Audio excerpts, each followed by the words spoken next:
Okay, this is going to be a struggle for me. Yes. So my name is Robin. I'm Dutch, which is one of the reasons I'm also a member of the ADB Dutch Chamber. I started my startup journey when I was 11.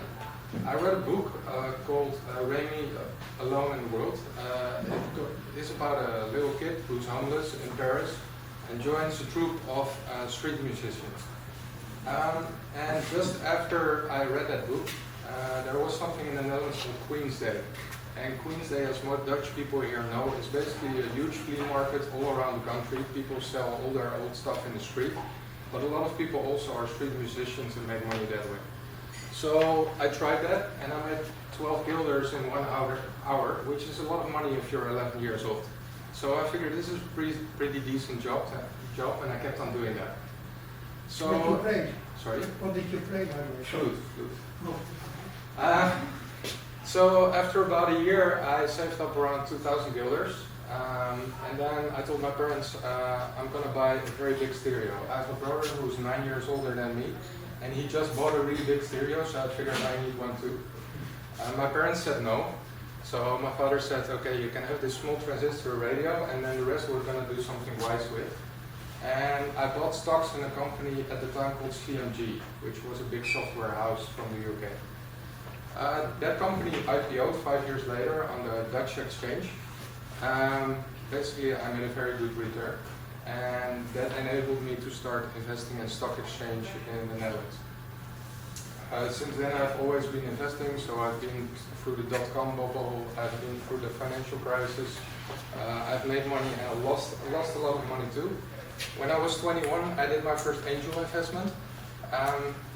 It was a company called Behold. They were doing role-based access, meaning that very big companies who hire a lot of people all the time have a system which enables them quickly to onboard people and give them access to all the systems. Sold that. Since then, I've done 3 more investments, but it's always been a side hobby. I never imagined actually starting a company and doing this more professionally. Other than that, I have a master in public policy and public administration, so totally irrelevant for what I do nowadays. I worked for Accenture, ING Bank before I moved here, and now I'm the founder CEO of the Startup Buddy. So, which will pop up in 5 seconds.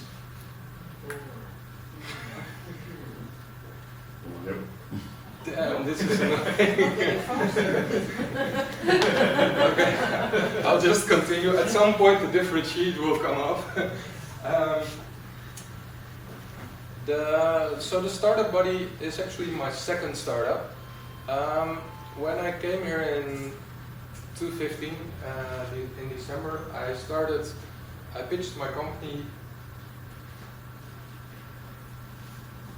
Otherwise, turn your laptop around. Yeah, I can do that. Just so you know, there's a big difference between what I'm trying to do. In 2015, I participated in Startup Week in Singapore, which is a yearly hackathon here in Singapore, and I pitched an idea for an online financial planning platform. Long story short, I worked with 2 other guys on that for about a year and a half, and it failed. This was a very painful experience, but what we actually got out of that was we started thinking, how is it possible that 3 guys like us with a pretty decent brain, with a pretty decent experience in corporate life and things like that, are not able to pull off a startup like this. So we started thinking, if we cannot do this in one go, a lot more people probably have the same problem. So that's why we started the Startup Buddy. The Startup Buddy basically has as an ambition to enable anybody who wants to, yeah, there's my... Okay, so I usually will be speaking about something that will pop up in a minute. Press now. Or speak slower. So we have developed an online platform that allows anybody to become an entrepreneur, find all the resources and everything that you need in terms of mentoring, network, learning, toolkits in one place. More about that later. Now back to why we're here. So we're going to talk this evening about fundraising and venture capital. But to actually explain fundraising and venture capital, you first need to understand a little bit of what startups are. So calling yourself a startup nowadays is very popular. Even Facebook still calls itself a startup. But a startup is not a small version of a regular company. This is, I think, the best definition of a startup. So startup is a temporary organization in search of a scalable and repeatable, profitable business model. That's very different definition from an actual company. How does that work in practice? So most startups, when they start out, they start with an ID. But they don't have customers, they don't have traction, they don't have revenue, and none of that. And it usually takes quite a long time to actually find all those things. A very famous example of that is Airbnb. Some of you might have heard this story before. So Airbnb started in 2007. The two initial founders were living in San Francisco, and there was a big conference there, and all the hotels there were booked out. So they figured, if all the hotels are booked out, we can make maybe some money by just putting some air mattresses in our room and ask money for that. So they made a website, they put the mattresses in their apartment, and they charged $80 per person. And 3 people actually did that. So they figured, hey, there's actually people doing this, we could do something with it. From there onwards, they tried all kinds of stuff, and it took them 2 years until their first round of funding, which they got by going into Y Combinator, which is now one of the most famous accelerators in the world. But the time in between, they had virtually no users whatsoever. So on average, they made the first year less than $200 a month. And you can imagine if you already have a headcount of 3 by then, you cannot run your company based on that $200. This is very normal for startups. Because startups, what they initially need to do is have faster slides and have a minimum viable product, which will come up any second. So what startups try to do when they build their business is first come up with something that sort of represents what they want to do. Why do startups do that? Because they don't have the resources and the money and the time and the knowledge to actually come up with everything that you want. Imagine, for example, Henry Ford, a little bit over 100 years ago. He probably came up with, I wasn't there, but he probably came up with the idea, I want to bring people from A to B. And I want to do that with something that might be called a car. Now, he probably first came up with one of the tires and a steering wheel. That still couldn't transport people from A to B. So then, gradually, he had to invest more and more and more in actually building something that had a 1 horsepower engine, that had a steering wheel, 4 tires, etc., and that couldn't transport you from A to B. But it started with something much smaller. Startups work the same way, and they try to every time learn what works and make it gradually better. Then, after they have come up with an MVP and it seems to work a little bit, they have to find customers. If you come up with something that nobody has used before, it's very hard to find customers. When Airbnb started out, their story was, you know what you're going to do? You're going to sleep in a random stranger's house and pay for it. Nowadays, that makes a lot of sense because we all know what Airbnb does, but 10 years ago, everybody thought you were insane. And now they are really very successful. So, after you've come up with your MVP, you have your vision, etc., you have to find, okay, I have this product, it sort of works, now can I find the customers that are really willing to pay for this and work on this? All that period, typically, you don't make money. Because you're still very much in search of what you're doing and what will work. So startups are typically burning money. It's called burn rate. Basically, the burn rate is the money you're spending more than that you're receiving.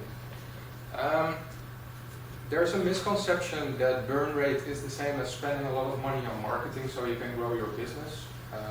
For example, Redmark. That's not really the idea behind burn rate. Burn rate is the intention of now investing money to later on have something that will grow so quickly that you can make up for the money you were spending extra for the in-between period. So this explains why startups need to raise funding all the time. They don't have revenue. It will take some time to actually get to the point of revenue that can actually cover the expenses that they have. So they have to reach out to other sources of funding. Those sources of funding are here on the screen. Ideally, your source of funding is always revenue. And investors by far are most tempted to invest in your company if that's something that you have at a very early stage. But it's very difficult to do. If you're very early stage, usually you might have some revenue to be able to prove your MVP and to see if there's product market fit, but it will not be enough to actually cover the cost of your business. The second most popular source of funding is bootstrapping. I saw somewhere that it's the same as revenue. I highly doubt that. In general, bootstrapping is considered to be using whatever financial means a founder can find that is within his own reach. So savings, not paying yourself a salary. Airbnb is very famous for having used 25 credit cards and building up a lot of debt because of that. They also sold $30,000 in cereals, which were called Obama O's. They sold them for $40 a box and made a profit of I think 39 each, and that was their starting capital for the second year they were in business. So all of that's called bootstrapping. Basically using your own means and your own money to actually get off the ground. Then we have private equity. Private equity usually doesn't really apply to startups.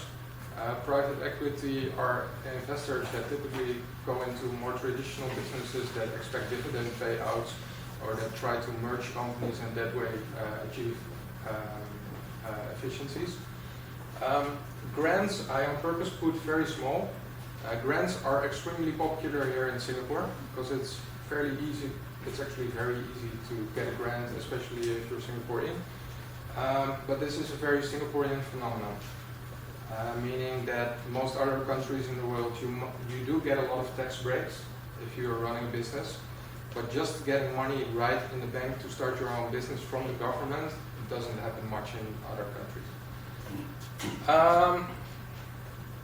When you've run out of all of these options, you get to venture capital.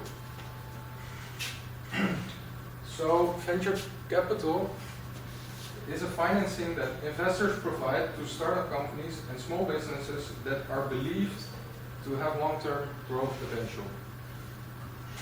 The key words here are believed and potential.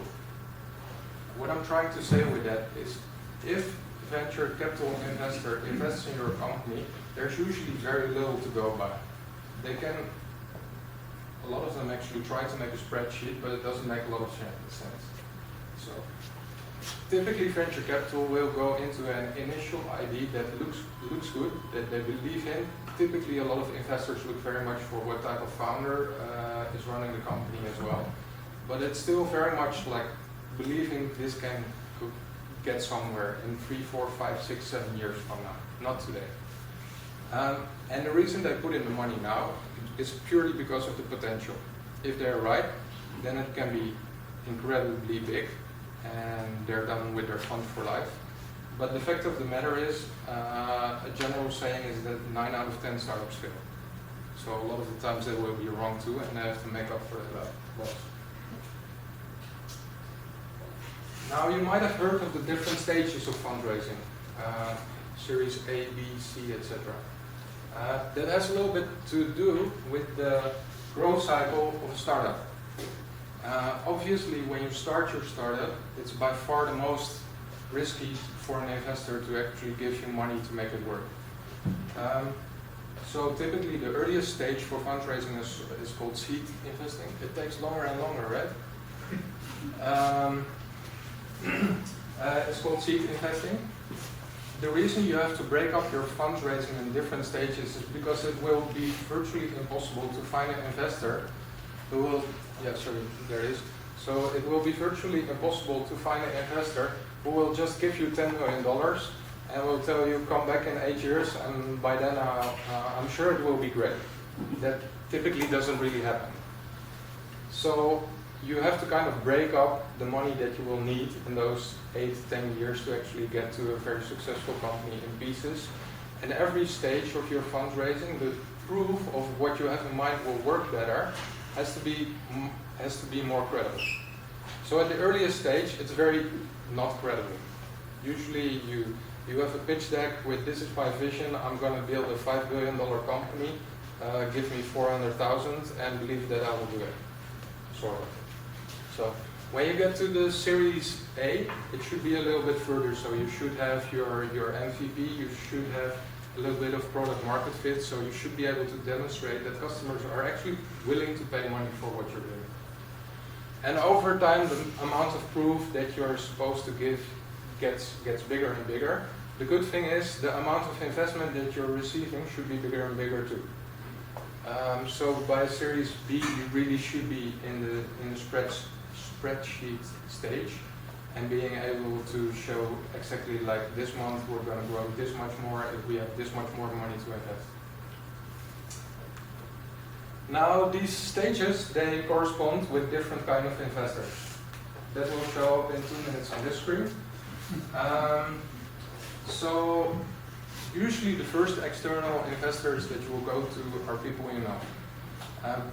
They will probably invest in you, not because they actually believe that you're going to build a successful company, but just because they like you. And they're typically called friends and family. Then banks and governments, I keep a little bit outside of this presentation, but in Singapore really do apply for a grant if you are eligible. And then of course you have angel investors, of whom we'll have a few on the panel later on. So, as I shared at the start, I've been an angel myself since I was 21. I'm twice that old by now. So, angel investors come in all sizes and all tastes. Basically, they're people with money. And the reason they invest in companies can be very different, but typically angels will invest in something they know something about and that they're interested in. Because of that, I also put this group of investors at the top of the sheet and the other ones below. The ones here at the top, they have hundreds of personal reasons for investment. But contrary to what a lot of founders think, a lot of angels don't that much invest purely because of the financial benefit. Of course, that's what they're trying to and what they're aiming for, but it's very often not the reason they get into it initially. Because usually it's something they do on the side. They have a regular job, or they built a successful business before which they sold off or whatever, and they want to try something else. So they know a lot about restaurants, so they like to stay in the restaurant space, but new kinds of approaches to that, for example. For all investors, by the way, it's always very important to figure out what's the driver of this investor. Why do they do what they do? But for angels, it's really on a personal level why they do. Then of course there's angel groups. It's basically a lot of private people investing together. So Angel Central and Benzi are represented here later on today. They are groups of angels. The benefit of those angel groups is that they're also able to pool money together. Because some angels might only invest $10,000, $15,000 in your business, which is not that much if you have to pay people. So to actually get enough money all together, groups like Angel Central and Benzi are really helpful because they might be able to come up with 2, 3, 4, 500,000 and get your round funded. Then accelerators and incubators. They are usually not stipulated as investors as such. I consider them investors because they will typically take your equity. So what an accelerator usually does is they provide a program anywhere between 3 and 6 months, and in order to get into that program you have to apply. So you go through a lengthy questionnaire describing what your company is about, and based on that they will, out of let's say 300 companies, select 5 or 6. Those 5 or 6 companies go into the program, they get a co-work space like this, they get mentoring and all kinds of guidance, and in return you give usually equity to the accelerator for being part of that program. Then family offices. Family offices, I don't want to explain too long. They're basically huge angels. So people or families that are wealthy enough to set up their own formal organization, do different large investments. Very often family offices are also limited partners, meaning that they invest in VC companies and not directly into startups. Then venture capital firms, which most of you that are in the startup scene have surely heard about. Venture capital companies are very different in their approach to angel investors. Like I said, angel investors have their own money to invest in, and that means they can do whatever they like. VCs cannot. VCs are basically funds. So usually how a VC fund gets set up, 2 or 3 people, the founding partners, decide to form a venture capital fund. What they basically do is set up a management services company for other investors. So, for example, I'm setting up a fintech, a financial technology VC company, and I will go to pension funds, retirement funds, family offices, other sources of funding, and I will tell them, I'm going to invest with this fund in 10 different companies in the in the fintech sector. I'm going to invest $1 million in all of those companies, and you will get your money back in 10 years from now tenfold. Sort of, that will be their pitch. Why is this important to understand? Because VCs don't actually own the money they invest in, and because of that they're bound by the mandate that they have together with the limited partners. The mandate basically describes the rules that the VC partners are bound by for all their investments that they do. This is really very different from angels. So if you're trying to raise funds, keep that in mind. An angel just needs to like you. A VC needs to like you, and you have to fit in his mandate. Then finally, corporate VCs. They're very similar to regular VCs, with the big difference is that they're usually connected to a big company like Unilever or Google, which usually means that the companies and the type of industry they will invest in is related to what the mother company does. Other than that, it's very similar. It can be fantastic if you get these type of investors, because if you, for example, would get leverage on the Unilever network, you're probably set. Now, this I will keep very short because the next speakers are going to tell you more about fundraising. Some founders think that fundraising is like a very new skill. Fundraising is actually very similar to dating or sales. If you are dating, you have to prepare first. Make sure you look good, that you get your story straight, that you don't stink, and stuff like that. Then you have to make the approach. Go to the lady or the guy, whoever your target is, and make that first introduction to him or her. Then come up with your pitch. Whatever makes you interested, why he or she should go out with you. And then finally do the paperwork. Get married, go to the city hall, and get the deal done. Fundraising in most steps is very much the same thing. You connect first to your investor, you get them to like you, you explain them what you do, which is your story, you make sure that you already built a credible business for the stage you're in, and get the paperwork done. How it's more in practice, Damien will tell you. Then finally, a few things. So with the Startup Buddy, we help companies raise funds from investors. And I'm not going to go into that now, you can ask me later on. But a few tips to keep in mind that we have seen that a lot of founders forget about. I already said, make first sure that you get a connection with the investor. There's 2 reasons for it. First of all, it's mandatory and it's necessary. Secondly, if you get an investor in your company, you're going to get that investor for at least 2 years and probably a lot longer. If you don't have a personal connection, those are going to be 2 horrible years. So a lot of founders think they have to go after whatever investor they can get. But do you really want to be working with somebody 80 hours a week for 2 years that you don't like? Then take feedback. What a lot of founders forget is when you start your company, you're obsessed by it and you work on it all the time. That's your full-time business. But the person that you're meeting, it's actually very much the same for your sales pitch. They just heard about you, they might have read your deck, and that's all they know. And they're going to ask a lot of questions that are really obvious to you. Don't take that as criticism and don't start arguing about it. Take it as feedback, see if you can use it. If you can't use it, disregard it, but don't start arguing about it. Then don't assume anything. I've talked to quite a lot of founders that think, well, this guy is really into fintech and I'm into fintech, so I don't need to explain him everything. That's really not true.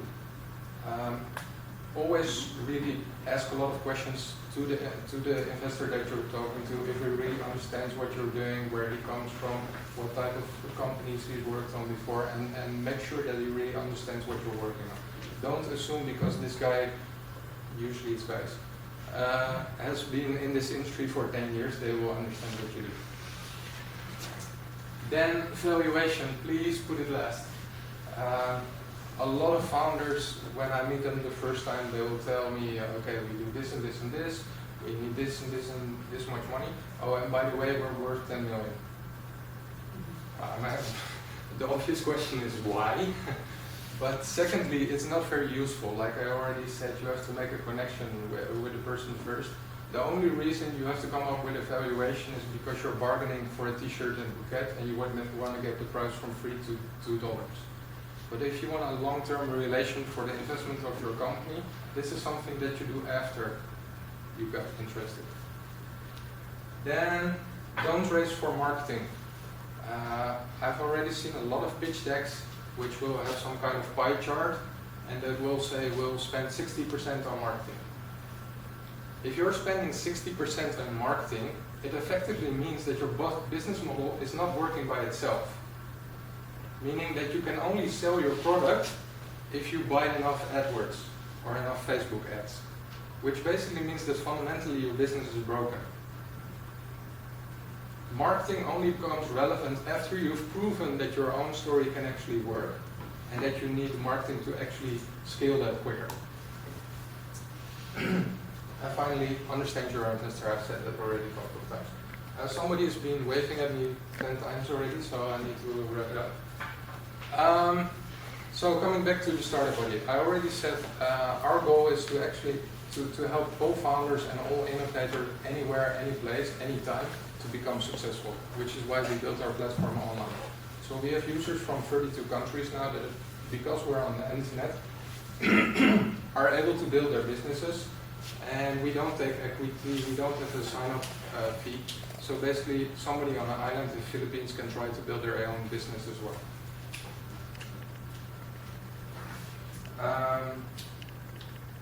This one also pops up really quickly. So we provide mentoring. We let you use toolkits that are very much used, for example, by startups in Silicon Valley, but also here in Singapore, like the value proposition canvas that lets you figure out who are my customers, what's my product. You can work together with your team. Just basically go to the website. If you have an idea for a business, sign up and start working on your business.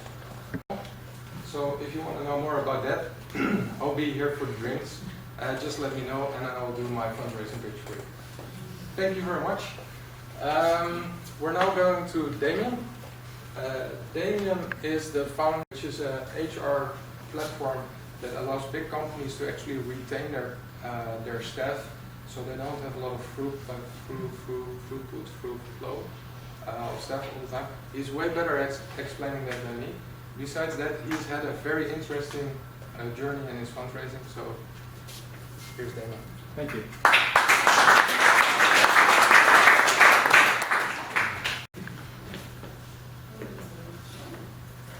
Okay, let me start now. Let me count down.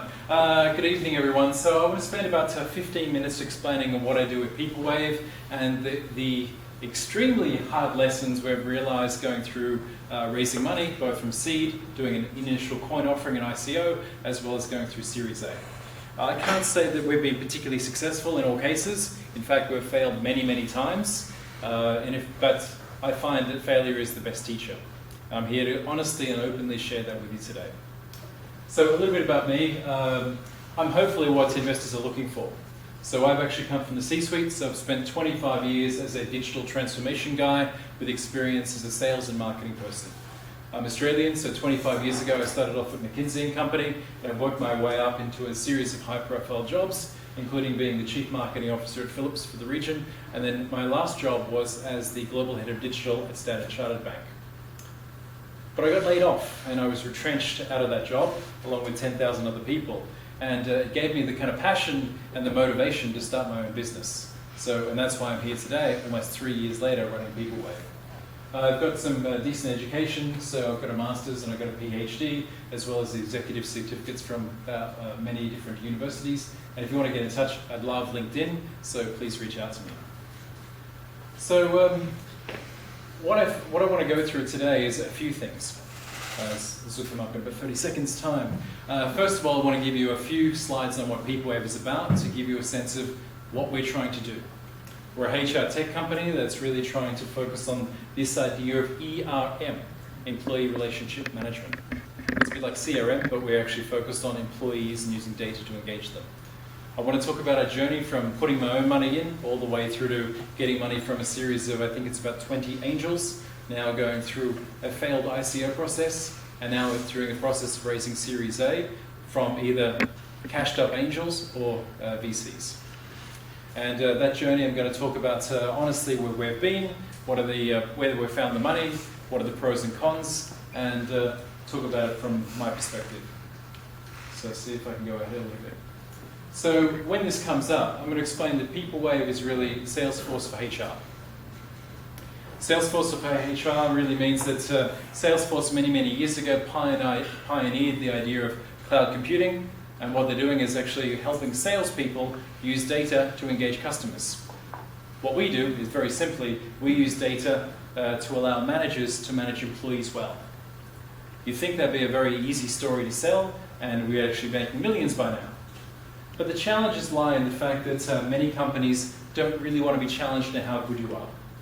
Have you ever been asked whether you're a good manager or not? Are you? The data may prove it. Now what we tend to find is that there's control systems in place. Now there's global data out of guys like Gallup that tell you that 70% of employees, 7 out of 10 people in this room, are unhappy or disengaged working for somebody else. 80% of that dissatisfaction comes directly from your boss. We've all had bad bosses 4 out of 5 times. And one of the issues is nobody ever trains you. You've not got any tools, not got any processes, not got any data to manage employees well. And that's what we're trying to solve by becoming the Salesforce for HR. When this comes up as well, I'll explain our definition of ERM. You can probably click over actually. ERM is very simple. CRM uses data to engage a customer. ERM uses data to engage and make decisions around employees. And when this finally comes up, we'll talk about an onboarding journey coming from day one into an organization through to actually the first key touch point, which is, should I pass or fail my probation? Number 2, we actually go through this idea of a development plan. Every single person in this room, if you've ever worked with somebody else, has gone through the challenge of, where do I go next? How do I use my skills to the best advantage? How do I get succession plan and so on? Then it's into development. So often, even in large companies, you're fit conveniently into a box. Are you a 1, 2, 3, 4, or 5? 60% of people tend to be a 3. That has a direct correlation between whether you get a pay rise, a promotion, with your succession plan, etc. So in a 100,000 person organization, 60% or 60,000 people are ranked at 3. Does that give you a good measure of are you doing a good job or not? Not really. But there's a lot of status quo that needs to be overcome in the HR world. What we do very specifically is we have an onboarding tool that allows you as a new hire to come in and look at what do I need to do in terms of expectations, who do I need to talk to, who's my boss, who are my team, how do I understand what are my KPIs and quick wins, and of course we give you data-driven feedback using an algorithm to give you a sense of how well you're doing in a transparent way. We then turn into a reinvention of performance reviews. We transparently share with you in real time exactly how well you're doing, how strong are your relationships, how good are your skills, and are you delivering? And finally, we're building out a manager ERM platform, which allows a manager to look at all the key decisions. So in your company today, how many women versus men in leadership in your team? Who are your best and worst employees? Who are your best and worst managers? What are your competency gaps? How do you start to address this? Who's likely to leave your company? All those things are a mystery today, and we solve that by giving managers all the data and power to manage their people well. This last slide really is a bit of a pat on the back. So we're a reasonably hot startup. We've won a few awards. When this comes up, you'll see that in 2017, I think, we were actually named as one of the top most promising enterprise startups. Then we won an award, which is the Singapore Business Review, top 20 startups in Singapore. Then we won a public prize, which I'm very proud of, the Pitch Deck Asia Awards, which is a public vote. We beat out over 400 other startups in a public vote to win that as the most promising and best startup. And we also went through a very detailed data-driven program called Startup O, which is, looks at your financials, your future, and at the end of that we became the winner of that program. Now, unfortunately, that didn't lead to money.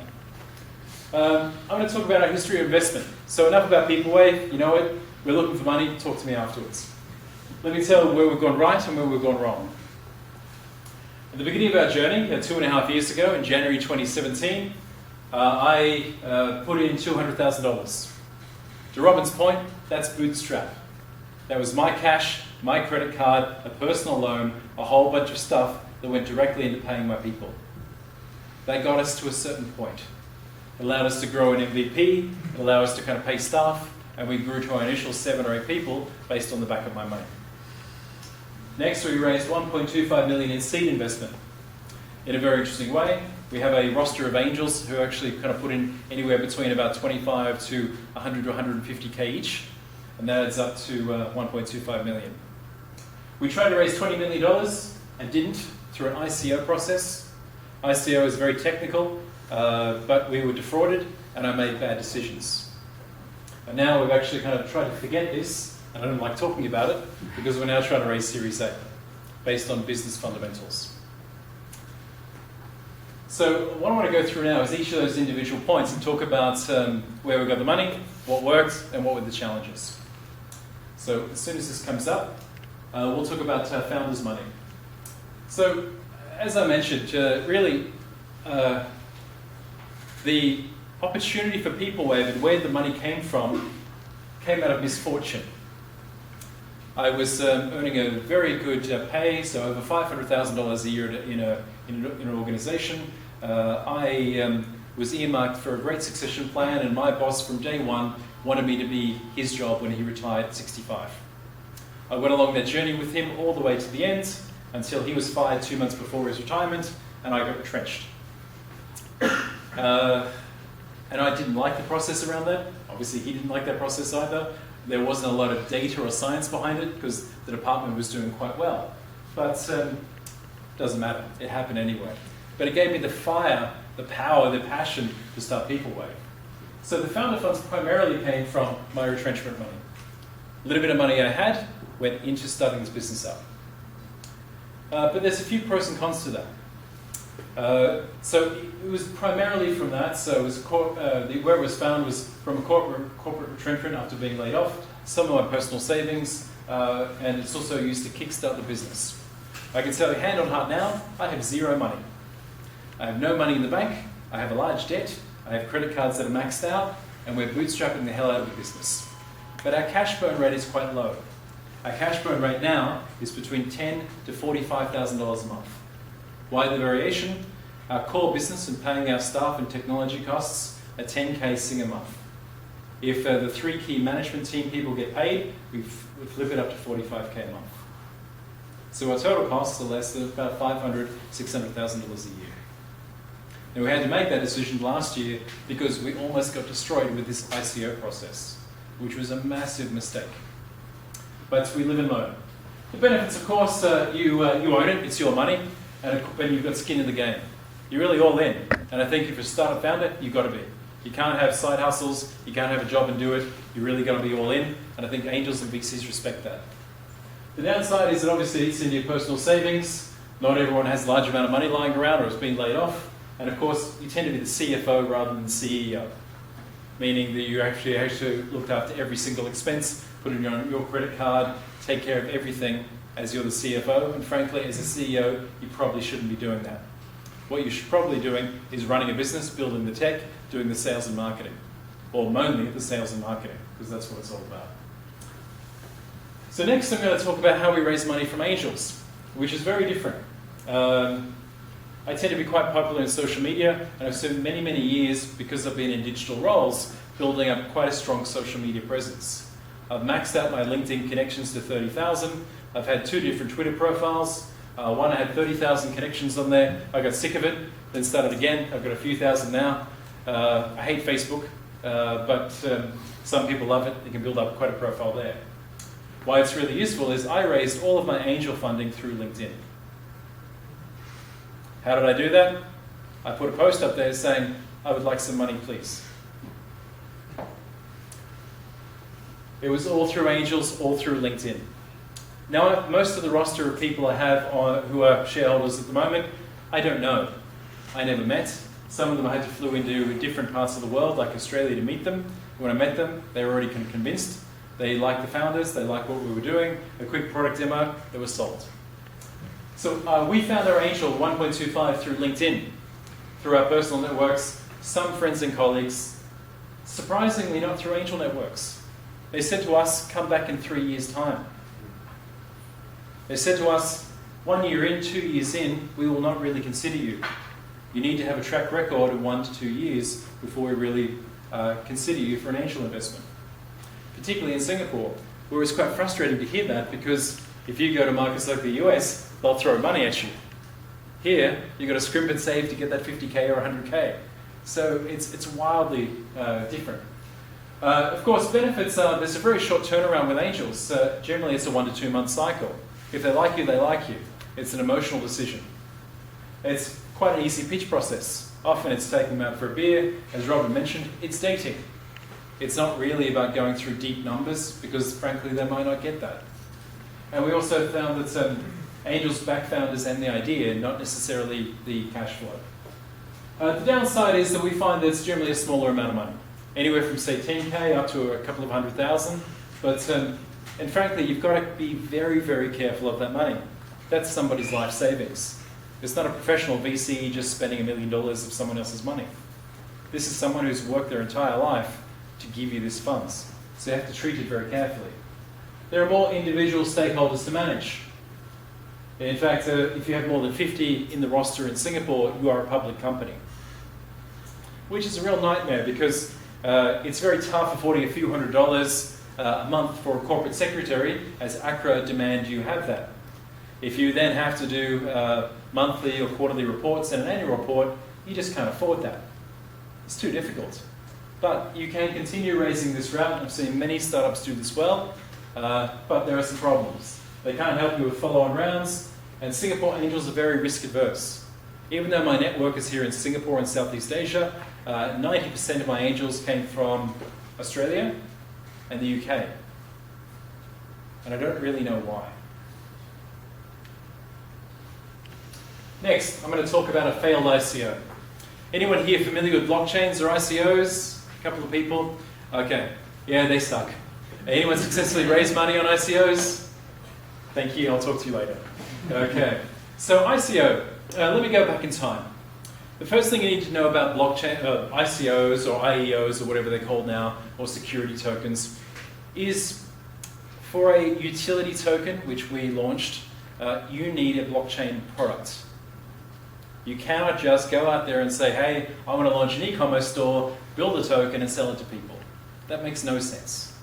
In fact, there's a very narrow window of things you can actually link to blockchain.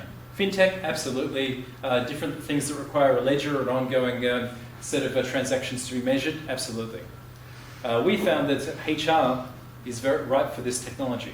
And in fact, even though we failed at our ICO, we're still using blockchain quite strongly, because it's very simply a database that's immutable and verified. And the fact that we're now using it for background screening and recruitment, we actually put someone's performance information in there.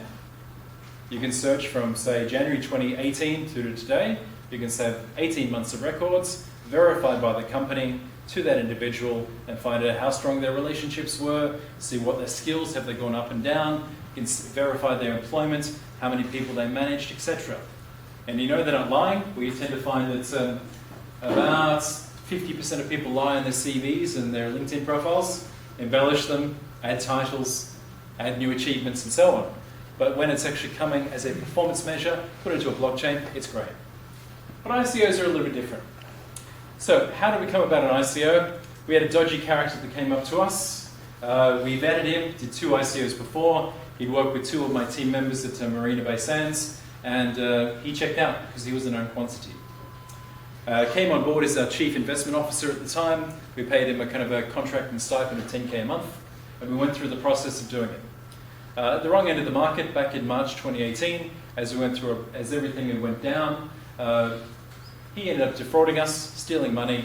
The market sentiment crashed and killed us, and I made a lot of bad decisions. So when we get into those, I'll explain. So why I believed our kind of chief investment officer at the time is that he came to us with a $2 million crypto fund and said, I have your soft cap. Great. How ICOs generally worked is that you head to soft cap. Once you hit the soft cap, you aim for the hard cap. So in our case, we were looking for 2 million minimum, 20 million maximum. That would have funded our 5-year roadmap forever. Now the good news is, once you go through a process like that, then it's a very simple process. You can do it over 3 months. There's no equity dilution. And of course, you need to have a blockchain solution for this to be valid. So many challenges. We find that it requires generally an investment of at least $150,000 to do marketing.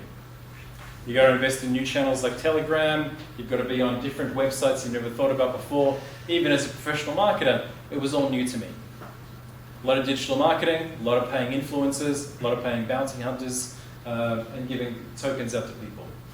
It's not easy to write a white paper. I had my entire organization around our white paper, understanding how we move into blockchain big time, how do we do a tokenomics around it, why do we need a token, etc. And you need to effectively become a public company.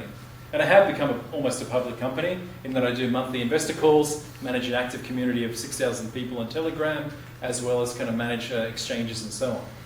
Now, I don't want to be doing that, but it comes with the territory. Nobody tells you that. First thing I've noticed is massive amounts of fraud. Massive amounts of fraud. Everybody rips you off in every stage of an ICO. Translators, marketers, fake exchanges, fake investors, people with cash in hand that want to do money laundering, coming from all kinds of dodgy places. Let's have a beer and talk about that if you really want to go into detail. It also means that Singapore banks will not touch you. If they know you've got crypto, they will close down your accounts. Generally, they want you to vet any large amounts of money coming in. Don't expect to have a bank with any of the big four banks here. You'll have to move your money offshore somewhere. Makes it very difficult for you to run a business. The money is not here. Can be here, but it's really hard to get. It's in Korea, it's in China, it's in Eastern Europe. And exchange listings in the past were incredibly expensive. It's quite cheap to get on any exchange, and there's literally thousands of them now, but the top tier exchanges can cost you millions of dollars to list your token. Those are the Binances, etc., Weves of the world, which is crazy. So I don't recommend an ICO unless you've got a lot of money lying around and you think you can have a go at it, and you've actually got a lot of experienced people who can help you navigate the waters. It's generally not a good idea. So the last section I'm going to talk about is what I haven't done yet, but we have a little bit of experience in doing over the past 12 months. And that's in the process now of raising $4 million US in terms of a Series A round. Why we have to go to Series A is we're effectively run out of our first round of $1 million and we're bootstrapping. Bootstrapping is fine. We made the decision from day one that we're always going to be acquired, but at the moment we're going to continue to be a kind of nice $1 million business a year, but nobody's getting paid and it's frustrating. Now what we want to do is actually kind of hyper grow, get bought out in 4 or 5 years' time, and we're looking for money to grow. But that comes with a bunch of challenges which will eventually load up on screen. So it's all about growth for us. Sure, there's always the kind of hidden story is there's some operational expenses to cover because you already spent so much money. There's some tech to build. I do disagree with Robin because I'm a marketer. You do need to spend on marketing, really, if you've already tested the idea. And you've got to hire salespeople or get your model right.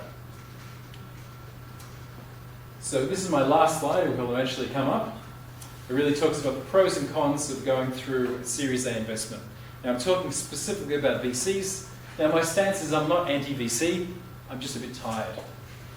If anyone's been in the startup space and actually spoken to literally hundreds of VCs, I've had some terrible experience walking into a room, people are yawning in my face, looking distracted, not even paying attention. I had to stop my presentation 5 minutes in and say, am I boring you? Do you want me to be here? So that was a very frustrating experience. On the other hand, it's a bit like getting a job, and we've all been there. Getting a job is your entire life. Recruiters generally treat you with a little bit of disrespect, your applications go into the ether, and it's tough. The VC world is similar. Your entire life is actually kind of linked to your startup. But I don't think there's always the empathy from the other side of the fence thinking about this. You get criticized for who you are, you need to grow a dinosaur-like thick skin. And that's fine, but it kind of distracts you a little bit. It'd be nice if things could change. So we haven't found our Series A yet. We do have gone through a due diligence process, but we found a lead investor, haven't got the money yet. Different story. I have a database of over 350 VCs, and I've contacted 100 of them. I've spoken in person to 50. I've spoken to another kind of 30 or 40 over the online or other things. Singapore versus other markets are wildly different in many ways. Even our friends at Vertex have never invested in a SaaS business. The valuations for SaaS are crazy. VCs generally want about 20 to 25% of a business. They want to run your business. They want a big stake, but not too much. They've told me that if you bring in $1 million of revenue, we'll give you $1 million and we'll take 20%, valuing you at 5. Well, my seed round was already 5, so I don't know what to do. And again, Vertex is great. They're a very good operation and they're doing well. But again, signals like that, just saying we won't invest in SaaS, are very, very debilitating for startups like us. In the US, we get in one day I had someone say, your valuation is far too high, you need to be close to a few $1 million. And I had someone at the end of the day saying your valuation should be $100 million. I'm like, I don't know anymore. Just tell me what it should be. So you talk to someone in the US or Australia or the UK or versus Singapore, it's wildly different. I find Map of the Money, that's quite a useful kind of tool if you're looking for people. Benefits, VCs are all about helping you grow. They generally connect you to their kind of portfolio companies. They want to invest. Many of them have the funds. There's also great government and industry support here in Singapore. There are some downsides. Personal introductions matter. If you kind of send emails randomly, they'll generally be ignored or seen as spam. As much as it pains me to say this, VCs are quite poor communicators, probably because they're very busy. But it's really hard to get the call back or structured feedback. And the ones that do that are by far the best VCs. In my space, I find that about 70% of people just don't care. They don't want B2B or they don't care about HR tech, which is perfectly fine, but there needs to be a filter before you get into that conversation. So for us, even out of the 100 or so we've spoken to, only 30% were even in the initial consideration set. So vetting them in advance is extremely important. And probably even more surprising is it often has to go to the individual passion. So even if you're in the B2B and HR tech space, that doesn't mean the VC, the partner, the individual that you're talking to actually cares either. It's got to align to personal passion. I've seen projects that should not have got funded get lots of money because people understand them. Deep tech is hard to understand. A lot of VCs startups that don't present particularly well are not well understood. It could be a kind of chemistry clash between the startup founder and the VC. So it really comes down to the dating idea. You have to like someone, even love them, before you want to put money into them. And it needs to align to personal passion. The VC process is unclear and often arbitrary with bad VCs. And I mean that because I've spoken to a lot of VCs and I've actually said, what is your process? The answer is always, let me speak to my investment committee and I'll come back to you within 1 to 3 weeks. Well, what is the process behind that? What number are you actually looking for? Is it revenue? Is it evaluation? Is it tech? I know there's a process there. I just can't get it out of them. It's really, really difficult to understand. And there's numbers they're looking for that I know we don't hit. We pivoted from SMEs last year, where we got over 400 businesses, to mid-market this year, and we know we haven't got that smooth line that people are looking for. But I don't have the feedback to understand what that is. It's really tough. So that process, if that could be more public, if there is a process, would be great. You get screwed on valuations, particularly in Singapore. That's a fact. In my space, valuations are based on exits. So there are many exits in HR tech, which range between 10 and 20%, 10 and 20 times revenue. I'm not saying you should actually invest at a startup at seed or Series A at 20 times their revenue, but it's a good starting point for a discussion. If generally you're saying, I think $10 million is too much for a startup, well, you need to kind of say why. Just because that's what Singapore looks like, over the border in Malaysia could be quite different. If you're in Indonesia, valuations are higher. But, of course, you need to go into it understanding that your idea of a valuation and theirs are going to disagree from the first step. I hate this conversation. I don't like it. Ultimately, I'm practical and want to make money, and I hope they do too. So, to Robin's point, if you can avoid it altogether, or kind of leave it at the final stage, rather than actually making it a showstopper up front, that helps. And Singapore VCs, a la our friends at Vertex, don't want to take risks. They want scale-ups, not startups. It's really hard to get Series A. It seems Series B is quite well defined. Seed and angel is quite well defined. Series A is really tough because you're not yet making the money you need. To make $1 million, to get $1 million doesn't seem feasible to me. They're looking for making $5 or $10 million to give you $5 or $10 million.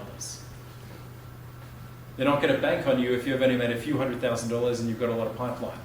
Or you've got a lot of potential and you've cornered the market in a particular technology area. You need a few more steps in Singapore that other markets might be a little bit more open to. And that's really just a Singapore-specific thing because it is more of a risk-averse market. Really, and I don't have a summary slide, but in summary, founders funds, get you started, bootstrap the hell out of it, max out the credit card, but avoid that if you can. Number 2, angels, relatively easy to find. There are good angel networks out there. I haven't had luck with them. I found LinkedIn and personal connections work quite well, and we've got a very experienced management team that open doors. 3, don't try an ICO unless you're very experienced or you have someone who can guide the ship for you, but be aware of fraud and just go in with high levels of caution. Finally, when you are going through VC, I wish someone could tell me how to do this because this is my experience. We're going to get there, but it requires a lot of patience, a good understanding of their process, very good numbers on your side, and very good data, as well as kind of trying to take advantage of everything you can in terms of schemes, accelerators, and so on. But with that, thank you very much. Is give the guys a lot of time on stage, obviously, probably for about 25-30 minutes. Then we'll do a bit of 10-15 minutes of Q&A, 8:15, and then we have 15 minutes for network afterwards, and then we'll probably wrap it up. Yeah, so just very quickly about myself. My name is Gerben Visser. I'm an ex-banker, been in the fintech space for about 6-7 years here, mainly in Singapore.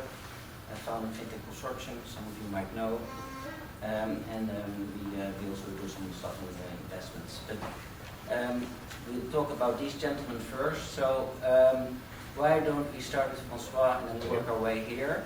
Just to introduce yourself, perhaps if you could highlight kind of how long you've been investing, kind of what verticals, kind of what ticket sizes, and perhaps kind of how many investments you've made. Okay, we have 1 minute, 2 minutes maybe?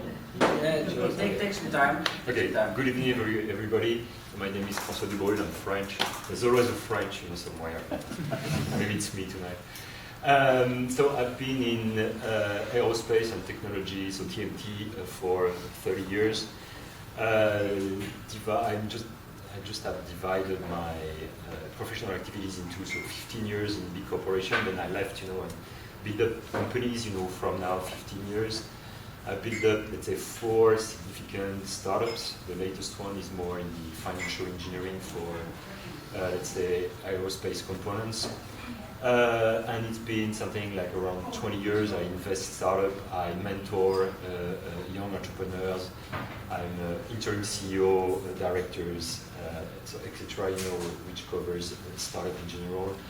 I would say I'm multi-sectors. The lesson from that is that after a while you just realize that there are some interesting patterns, you know, whether it's medical or telecom or whatever. And so from my experience, you know, I just drawn some lessons, but also, you know, some interesting features in terms of what works, what doesn't. And I would like just to echo, you know, Damien's presentation, which is really something hard and touching because it's, let's say, what most startups, you know, live. But there's a few, you know, who really admit that they suffer. And I think it's, we can clap, you know, again. Personally, you know, I really admire, you know, what he's been doing. Also, you know, confessing. In terms of, let's say, investment, so I usually invest personally. First, I will talk about that, you know, it's important. I usually invest myself directly into startup. I could ticket from 20,000 to 200,000 US dollars, roughly speaking. And as I told you, I invested, you know, across the board in multi sectors. It's also, I would say, the comment. If it's too long, you know, just stop. Go ahead.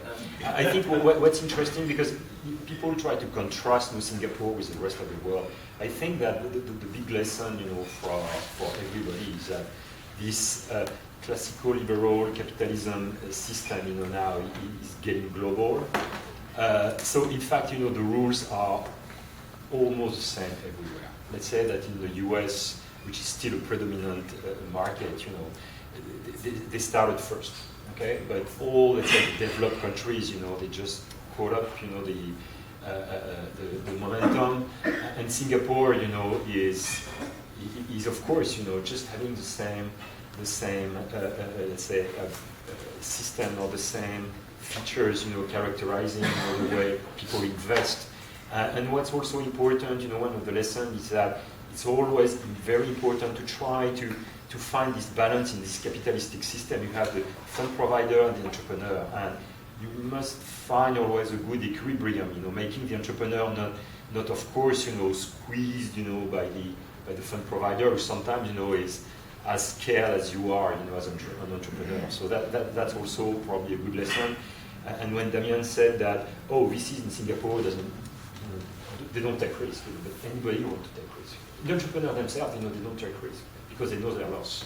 Okay, so that's a very good lesson as well. We can discuss around the beyond later. And tonight in particular, you know, I'm just representing BANSI. BANSI is a club of business angels, so this angel group, you know, that Robin described earlier. BANSI gathered 150 active members, so each member, you know, they participate to startups, so from the due diligence to the investment. BANSI itself, you know, was born in 2001 and invested in more than 400 startups. Among them, you have Grab, 99.co, and a few carousel as well. So another few, let's say, names that became, you know, became big names. And there's also some interesting lesson from the investor perspective, is that what is your mindset where you come from investing directly yourself, it's your own money, you know, the angel, you know, does everything he wants, to, let's say, grouping and pooling, you know, your money. Because pooling your money is not only putting the money, but it's also putting your mind. You have to, of course, you know, to find sort of a medium way and to be convinced and try to convince the other of investing in a certain startup. So in fact, you have to lose the grip on part of your own freedom when you invest. So again, I just want to reflect you that the investor world, you know, is also very complicated. These are not usually, you know, people laid back. They are very busy people, as Robin described. And again, I think that what's very important is to be honest with each other, honest with diplomacy, okay? And it's also a two-way system where people, they have to see to show, let's say, compassion with genuineness. I think it's very, very important to establish a sort of a power relationship, all over the years. And I think I really talked too much. Very good intro with a lot of insightful comments already. So I think it's a good high-word introduction in that respect. Sam, how about you? Yeah, I don't have that much to say. I've got a background in hedge funds, private equity, some more professional finance, so more structured in my approach. I've been an angel investor for the last 5 years, mainly investing in Singapore businesses, some in UK, Europe, also the US, and then recently I'm the founding partner of Endeavour Ventures, so early stage VC firm that is very early stage, so investing in seed to basically pre-A rounds, sector agnostic, but the key focus areas are fintech, big data, AI, and also crypto. When I say crypto, I don't mean tokens, more investing into the equity of the guys creating the infrastructure in the crypto ecosystem. I'm also actually a member of bands here, and 80% of who you'll hear from there too. Excellent. Thanks. Well, yeah. Oh. Yeah. I don't waste words. How about you? Yeah, so I'll try to be in between the position. Go for it. So I came to Singapore about 4.5 years ago. Before that, I was in telecommunication, electronics, IT. Worked for Dutch companies, obviously French companies, Israeli, Japanese, American, some different cultures. Moved from a certain point from a Japanese culture to an Israeli culture. We can talk about that. There's a difference. Mostly in a position of the CEO or the managing director of the company. The last one, I sold in 2011, worked for the acquirer for a while, as you do. Then I quit and took my wife on vacation for a longer period, which is not a which is fun for a while, but after a while then less so. And then invested in some companies in the Netherlands, but then my children left home, and we said, what do we do before we go grey and old? So she said, grey you already, but old I feel is not yet the case. So we chose to move to Singapore. So I started a company called Spinta. And then asked an employment pass, which is a challenge. But the magic word, I've done INSEAD about 35 years ago, and that was the magic word in my resume, apparently. So opened a bank account, got an apartment, bought a bed, and started drinking coffee with people. So one of the first persons actually is Gerben, because he knows everybody here, so he was my advisor. Then in the summer of 2015, I invested in 3 companies here in Singapore, and I figured that my sweet spot would be to be there about 9 months. 9 months is kind of a magic number of months before Series A, that I would invest, so I had a better valuation, and I could help them raise the Series A. By preparing that there is that the company is in sync between sales and product and money and all of the functions, and that worked pretty well. Then about a year afterwards or something like that, I also invested time in them in return for equity. So it was a lot of time. Sometimes 1 day, 2 companies, 1 day a week in return for equity. There's no cash. So. Then I went to EF, where I met the next speaker, at Entrepreneur First at 32 Carpenter Street, and I loved it. I had to go through the longest hiring procedure I've ever been in my life, I have to admit that. You too?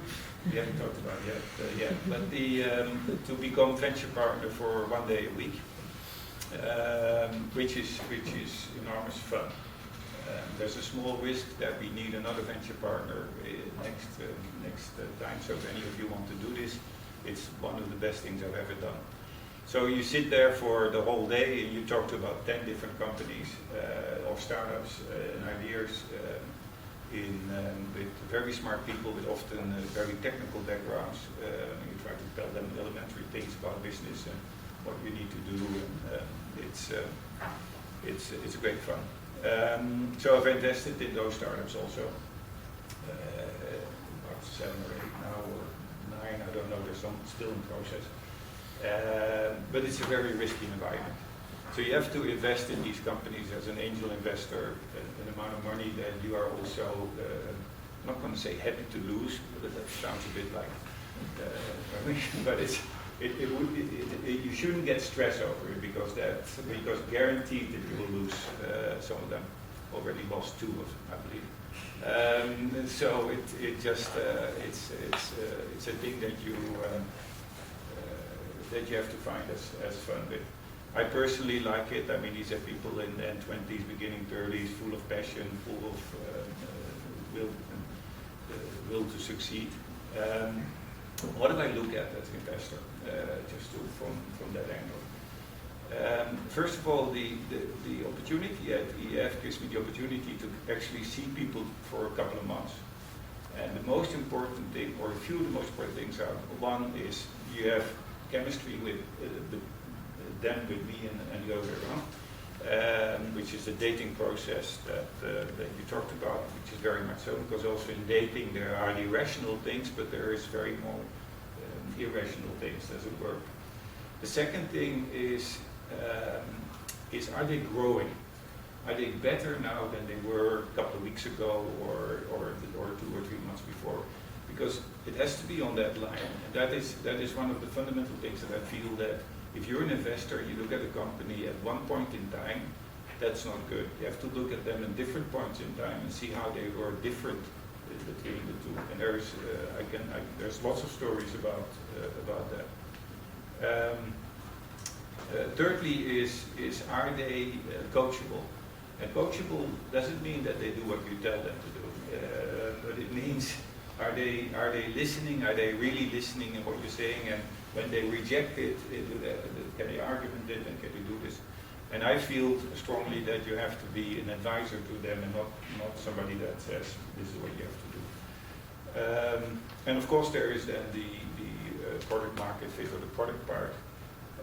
I only do B2B tech. The things that I've done in consumer have all failed. So it's to be that if I project myself as a consumer, then typically it doesn't go well. So if you come with a consumer idea to me and I like it, it's not a good sign. So I do the B2B tech, and then I try to be the salesperson for that company. And I try to say, okay, can I pitch this? Could I pitch this to a customer and tell them why they should, what the benefit is for them with my pitch, and why it is better than anybody else's solution, and how it solves it for them and how it's done. So if I cannot do that, then it's probably not something I understand in the part. Because I think that the emphasis also should be that you understand your value proposition for the customer and that you've tested it. And I still find lots of entrepreneurs that think it's a great idea. They just think it, but validated is the key part. It's also the case that talk about customers, investors, and then I'll shut up also in between still.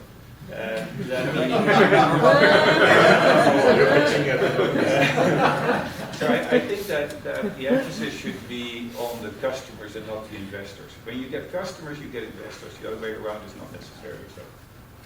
Excellent. Okay, thank you for your Heineken, your Dutch lager, which I get liquid sun, and I probably be much more talkative. So I'm a corporate guy. I spend time in IT and telecom, same as him, but I work on more American companies other than Pursuing Internet. I was CEO of Pursuing Internet. It's a NASDAQ listed company in Asia, which is included of AOL. I was the last CEO. I sold the company to private equity, delisted from NASDAQ. I went back to Motorola and I spent time with them. But my health is not so good, which I retired about 6 years ago. So after I retired, I was trying to figure out what I want to do. So my wife refused to let me execute. So actually I raised a significant amount of money, almost $100 million from private equity to buy a Singtel company. But on the day which we were closed, I had my stroke. So my wife said, no more execution. So I started as a mentor to startups. So I didn't want to join any VC. I didn't want to manage other people's money. So I was very humble, and most of the demo days at SMU, NUS, there's always some joker who cannot fundraise. So I would sit down with them and say, hey, friend, what happened? You need help. So from there, I actually got 3 fantastic companies. Rainmaker, which I sold to KPMG last year. Metro Residence, which is Airbnb for corporate.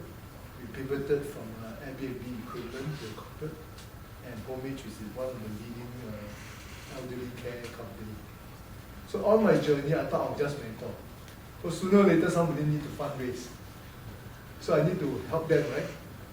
And Singapore is a one-house town. It's very easy to reach out to people as long as you're not an escrow. Right, so, sorry. Right, so as long as you're a nice guy, you reach out to people, people will talk to you. So it's easy for me to reach out to all the VCs.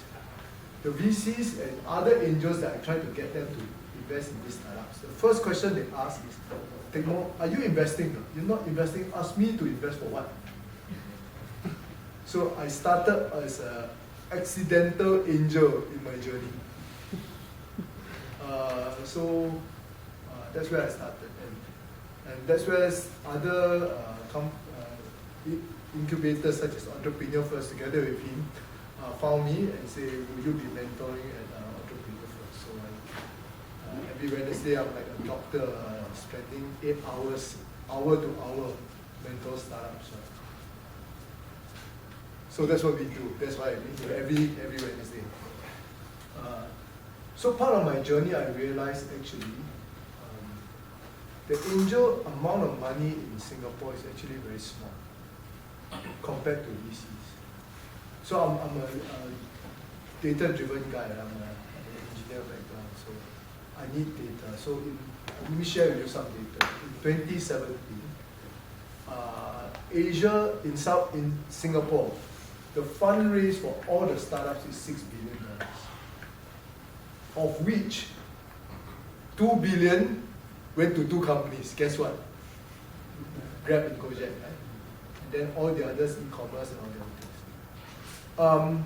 So the seed round, there's very difficult data to find for pre-seed round, but the seed round, there were 147 companies that were fundraised in 2017, and the average fundraise was 800,000. Right. So it means that in Singapore every year we turn out 800 to 1,005 startups. That means the ratio of fundraise is actually very small. It's very, very small. So most of them end up in bootstrap like our dear friend behind. Right. So then out of $150 million money spent at the seed round, the angel round was very small. It's about 10 cents to $1. Whereas so that I start to study, right? In America, you look at AngelList, you look at Israel, our crowd, other companies. Actually, in America, there's $1 of VC for $1 of angel money. Of course, it's come down in the last few years because of ICOs. Right? Probably now 70 cents to $1. Right? 30 cents went to ICO. But Singapore is 10 cents. So we realized actually why are there so small number of angel money in Singapore? That's why me and my 2 other partners created Angel Central. So our focus is to, number 1, create an angel community of previously never invested in startups. So we have done 300 training. We trained 300 angels already. We got 600 angels on our platform already. So the other thing we do is to enable startups to be fundraised. So we offer 5 companies for pitching every month. So last year we evaluated tremendous deal flow. Last year, Angel Central, we went through 380 companies. So we only offered 45, right? Of which 20 got funded, 25 didn't get funded. Of these 20, they received about 6 million from our angels. Right, so that's quite a significant amount, almost like half of VC era investment. So this year to date, personally, me and my 2 partners, we are supposed to, because we don't pay ourselves, right? So we just completely do that, right? So it's very shared because 2 of us, we've gone through almost 400 companies in January to now. So we've offered 25 companies for pitching, and I count up to February, counted up to April. We've already raised $3.6 million for this company. Okay, so that's one we've done. So most of them are follow round for VCs or other types of rounds, right? So VC normally have some fixed bite sizes, $500,000, $250,000, $750,000. Right? So if you want to raise 800,000, VC gives you 500,000, you need to raise another 300,000 from Angel, so you can come to Angel Central for fundraising. We also created syndicate because we find that some companies are good enough and the VCs doesn't want to follow them. So we lead syndications. So last year we did 3 syndications. One raised $500,000, second one 600,000, third one 800,000. This year we've done 4 syndicates. The last one, the recent one I just did is the MedTrack. We're closing tomorrow. It's the last line of all the money will come in. We raised 700,000 for MedTrack. That's the equivalent as the style theory. Same as rent, the runway model and stage fix. So they've been talking to VCs for a long time, and I said, no, why don't I syndicate for you, right? And the amazing good news is, after we syndicated, I told Kylie and Vishal from 500 Startups and talked to Sequoia and 500 Startups. It is coming in to finish the whole round to 1 million to 1.2. So we're very happy for this startup. So that's what we do. Right. So we do a lot of workshop for angel investing, so we can share with you. He's completely correct what Ed talked about. The most important for us to angel invest is the founder. The founder is, in my mind, my criteria is more than 50% of my requirement. The quality of the founder. So you find a very successful entrepreneur. So you think about Samuel Lim for Ribbons. Right, that's the company. You look at Henry from Shopback. Look at all these guys, right? Anthony from Grab. You look at him now and you watch him 5 years ago, he's a completely different animal. So for me, is as an engineer, how do I pattern recognize this type of founders? That I look at him now, in 5 years, is he going to change to be this type of person who is an amazing founder? So that's the first thing we look at. Second thing we look at is the idea. The idea must be big enough, the market size must be big enough. Is it differentiated from other companies? Is it defensible? Because ideas today are free. Ideas are completely free. So anything you are successful, the moment you're successful, easily you find 10 or 20 companies will copy you. So you must think about how is your idea defensible. Okay. The third thing we look at is the execution. So of course we expect you to bootstrap. We expect you to get to a certain level to get to talk to angels or talk to VCs. So when we give you money, we look at your execution, we look at small money, how you execute. It's a projection for how you use our money to execute. Okay. And the fourth thing is the deal. I think our friend talked a bit about deal. We can talk more about the deal after this. Okay. Yeah, well, I think I'm looking at my watch, it's already 8 o'clock, so I think the introduction was half an hour, and probably my three questions were all rolled into one. I think I let you all speak because I think, there were a lot of insights already shared, and I think it also give everybody a bit of an opportunity to understand kind of your own perception on particular things. So, but obviously, I do want perhaps in the next questions do it a bit tighter and quicker where possible, because otherwise we'll be here till Friday. What just mentioned around kind of the current state of play with a lot of the facts and figures. Huh? I think a lot of people on this side, we've been here for a fair few years. We've seen Singapore, of course, being almost embryonic in its startup ecosystem kind of back in 2012. I think a lot of people potentially heard or even like myself know when Block 71 was started, and there was not really a startup ecosystem to speak of. Of course, that goes hand in hand with building an ecosystem. To get a thriving ecosystem that requires government, and we all know where Singapore is in that front. It of course also requires a thriving investor community. So if you, as well as, would give just some very quick observations on kind of looking what you've seen, how this ecosystem has evolved, and then we more or less all understand, I guess, what the current state of play is. What are some of your observations where we believe Singapore and the startup ecosystem is moving towards? Okay, I will reduce it to a very short comment. Yeah. I think that founders, and I agree with this observation, the founders are really critical in getting started. They must probably first focus on their own business and selling instead of looking for subsidies.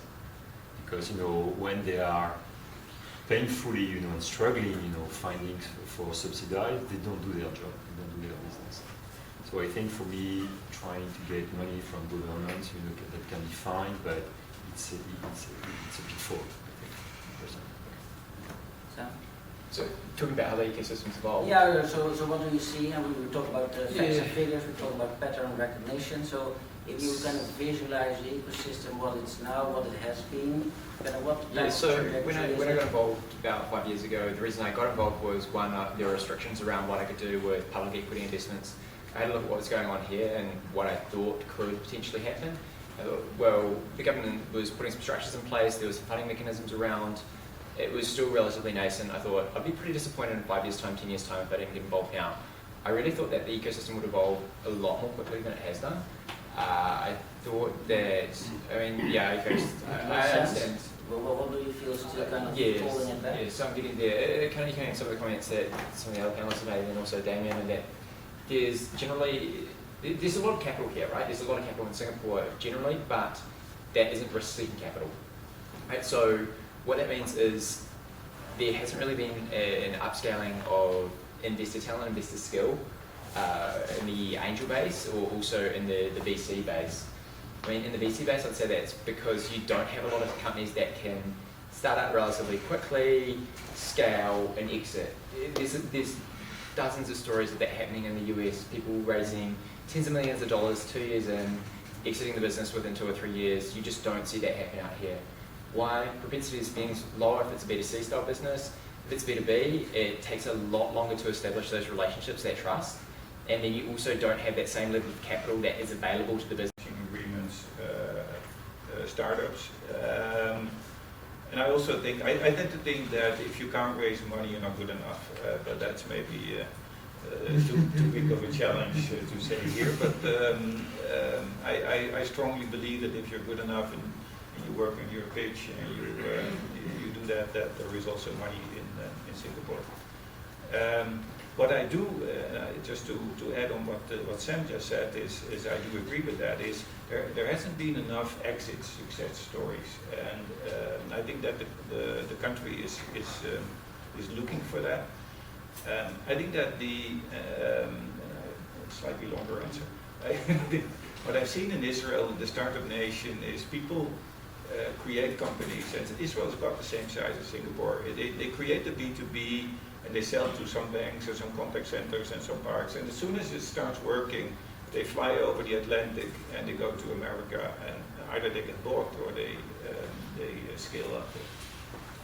I think Singapore has a similar type of challenge. It's a smaller market for B2B, and it needs to determine how do you get from that smaller market, if you're B2B, is the rest of Southeast Asia something for B2C, or is it still B2C, or is it that you can bring it to America or China or Australia? And I think that VCs need to work more on bringing those companies there, or you sell them off. And I think that there's also a possibility.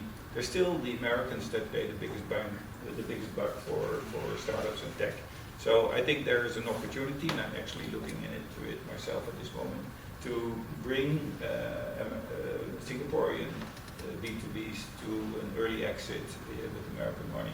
Yeah, do you think Because I think there's a market for it. Do you think that's a function of the investors that are in the market, or do you think that's a function of the culture that we have here? Because I don't see a lot of international competitiveness, except for Joseph Schooling, at the grassroots level.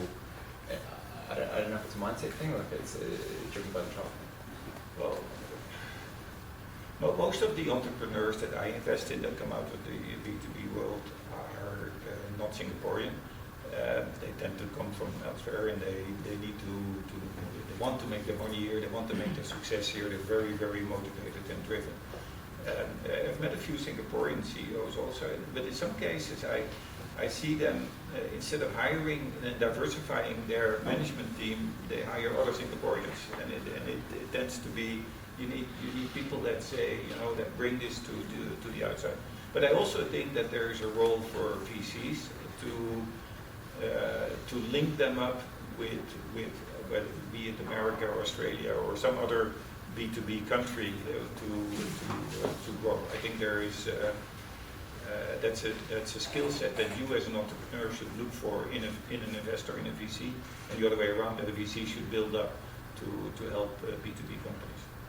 Tekmo, in that respect, how do you observe the culture of the ecosystem here, and what would you like to see change or being accelerated to make it more healthy, thriving, and more democratic?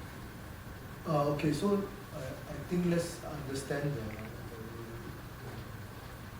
kind of flow of technology, the flow of innovation, the flow of money. In fact, one of my friends, Nash, the CEO of president of the Bermuda, just listed the company in NASDAQ.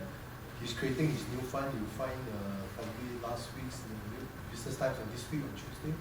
He's raising a $150 million fund just to focus on Series B because there's not enough Series B money in Singapore.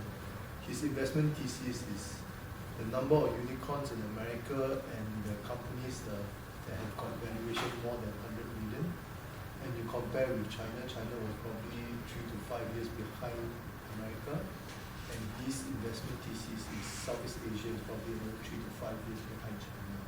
So Singapore already has got 10 unicorns, 11 unicorns, and probably we have about 100 odd companies with about 100 million. Okay, so I think that's a trend. So you need to understand the trend and the timing. So we're going to talk about valuation, right? The seed round in America is about 6 to 8 million valuation. You go to China, it's about 8 to 10 million US dollars. In Singapore, it's about 3 to 4 million currently. And it's growing because when I first came into this space 5 years ago, it was like 2 million. So it's almost doubled in 5 years. Right? So I think it's growing, but of course we can do much better. So let's talk about things that Singapore cannot change. The problem in Singapore is the market size is very small. Right? 5 million people, no matter how good you are a small company. So for you to expand beyond Singapore, the problem is our whole environment is very heterogeneous. Indonesia is fundamentally different from Singapore, Thailand is different from Singapore, Vietnam is different from Singapore. So the assumptions you have to be successful is not definitely be successful in Malaysia or Indonesia or Thailand. Right? So there's significant risk, and therefore the valuation supports this because you're not validated that you can expand to different countries. So you compare like China and America, the market size is so big. So even you prove yourself in like Atlanta, man, you can go to Alaska, New York, it doesn't, the change is not so significant. So this is the problem in Singapore. That's one. The second thing in Singapore is our diaspora is very, very limited. So you talk about Israel, right? Why Israel is successful? Because the Jews are everywhere in the world. Right? Their cousin is somewhere, the sister is somewhere, the mother-in-law is somewhere. So for you to expand is very easy. Right? So the Singapore, this diaspora is actually very difficult. So I think having much more foreign talent in Singapore is very helpful for Singapore. And as long as we can be encouraging all these companies to be successful, then our ability to scale is very much. So I've seen a few startups, a few of the good startups. Right? So think about the Loomis mount helmet that was listed by Oprah being the top 10 Christmas present. It's a Singapore startup. It lives in Silicon Valley currently. That's one. Another company which I don't know if you remember, I mentored this guy in EF in second cohort. He created a self-driving radar component. He's living in Silicon Valley currently. So I think we're starting to do this, but probably not at the rate of Life talent. Okay, excellent. I think I'm already at 8:15, so I do want to give the audience some time as well. So I try to do like 3 questions, preferably to a particular panel. So if there's anyone who wants to kick it off, please raise your hand and state your name and then fire away. Any particular questions from anyone? Yeah. So my name is Bilal Bolani. I have a good question. So we said like talking about valuation should be discussed last, but I think it's still something that will come up and people put their money into a project, so they want to know whether or not the project is well, the amount requested is acceptable or not, right?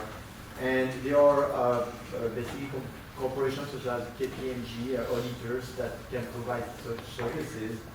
Is it actually really valuable to have that at an early stage, or so that's the question I have. I'd say it's not really. So if you're looking at this from an agent perspective, right, you're probably going to be writing smaller ticket. You're not going to be driving the terms. So what the valuation is, you'll have very little say in that anyway. Generally, the way that the round's made up is the company's going to be giving away somewhere between 15 to 25% of the business at any given round. So you work out that's the amount of money that they want to raise. You've got to make sure that with that money they can reach a set of milestones which will allow them to raise the next set of fundraising. But beyond that, that's kind of how the valuation is set. The thing I'd say, if you're actually looking at this from an angel perspective, what you probably want to do is you want to set yourself a soft cap, the valuation that you actually wouldn't invest in a business over, because generally what you're seeing with companies in Southeast Asia is you'll get exits in the tens of millions, not that many in hundreds of millions. So you really want to be investing in something under a kind of 5-10 mil valuation. When you go beyond that, then you're going to be limiting the amount of upside you can get. So you might get a 5 to 10 times upside then, right? If you get that 5 to 10, you're getting a 50 mil exit, right? So that can make a portfolio look all right. If you're getting enough of those, but if you're only getting like 2-3 times upside, so if you're investing at 20 mil valuation, getting a 50 mil exit, then the zeros that you're getting in your portfolio, they're going to mean you might as well just put your money into a money market fund or an ETF. Any other questions? Yeah. My name is Paul. I'm from Onboarding. You talked a bit about exit strategies. My question is, at the seed stage, how important is it to have like exit strategies? Because you want to show commitment, and if you're starting to talk about exit strategies, you maybe don't show this commitment.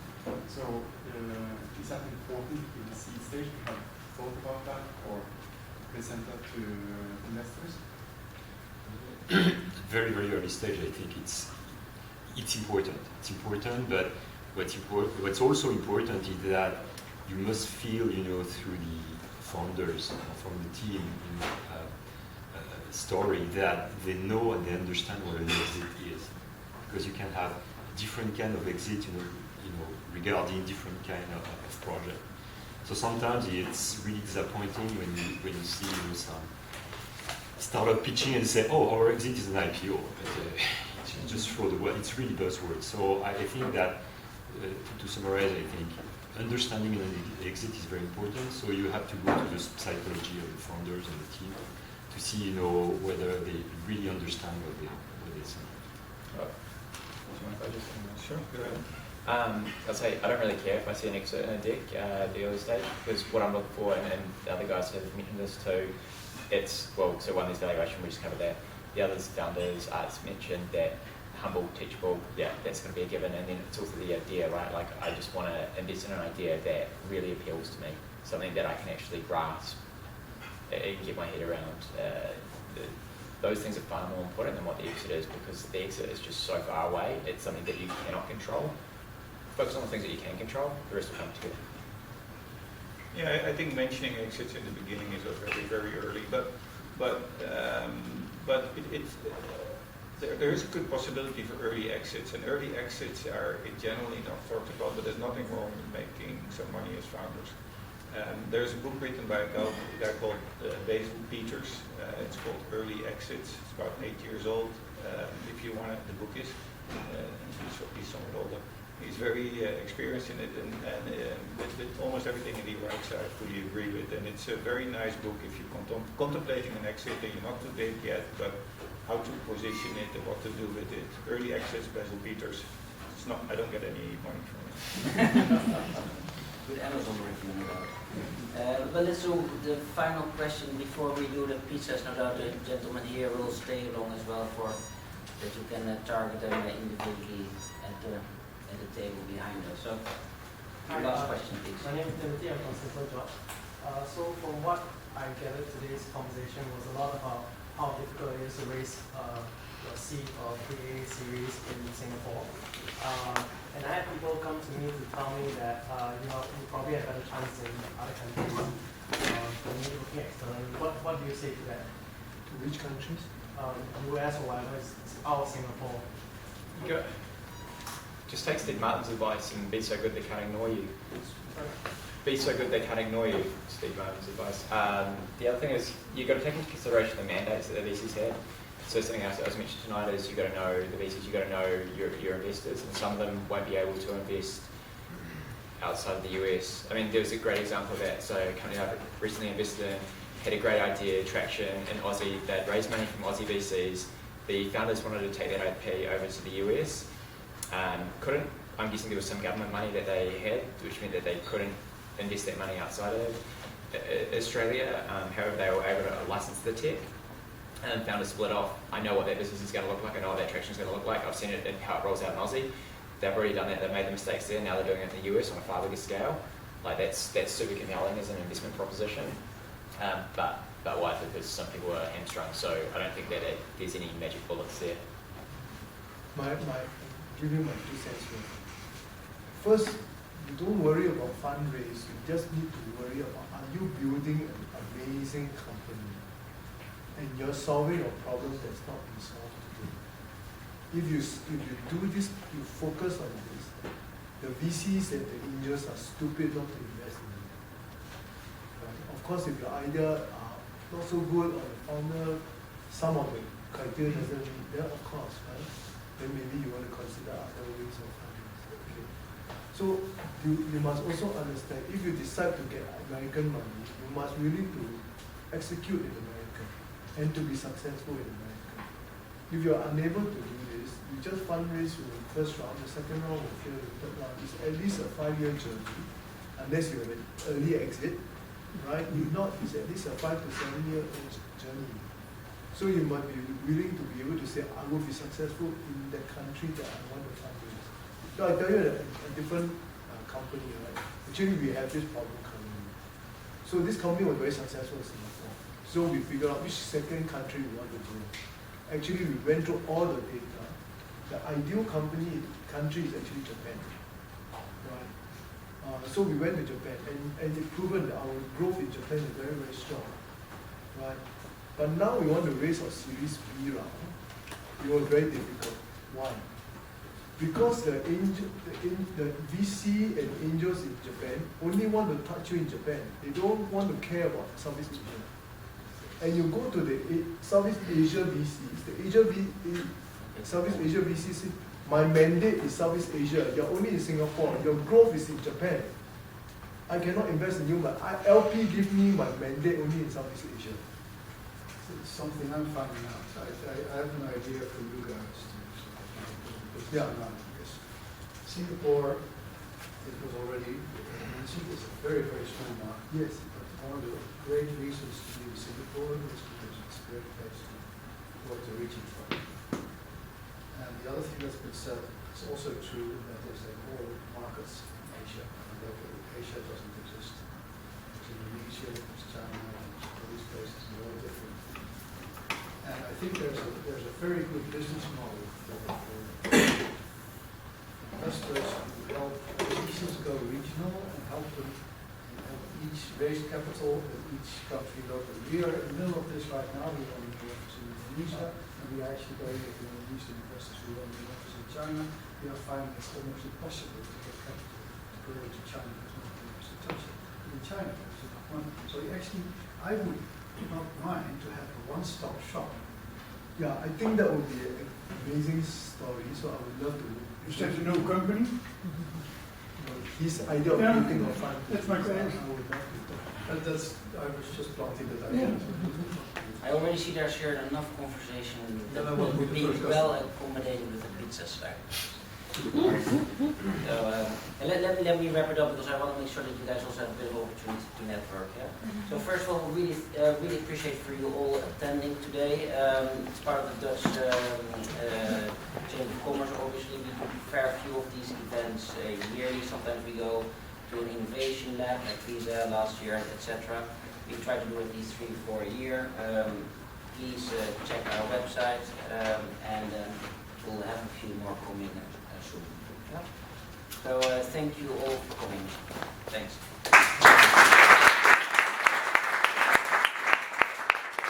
I am going to close it off regardless. I was told by Michael, who's one of the partners at Cocoon Capital, that if you give your pitch to investors, it should stick out. So I've decided to make hard copies again, which are in this folder. And this is a thank you from ADB Dutch Chamber. It's a very typically Dutch thing. That's cool. I like it a lot.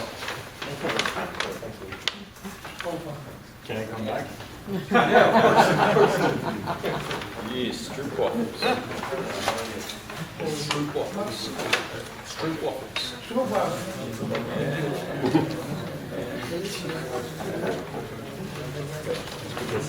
you very much.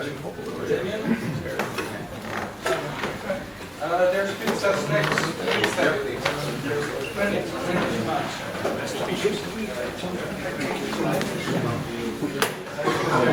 you.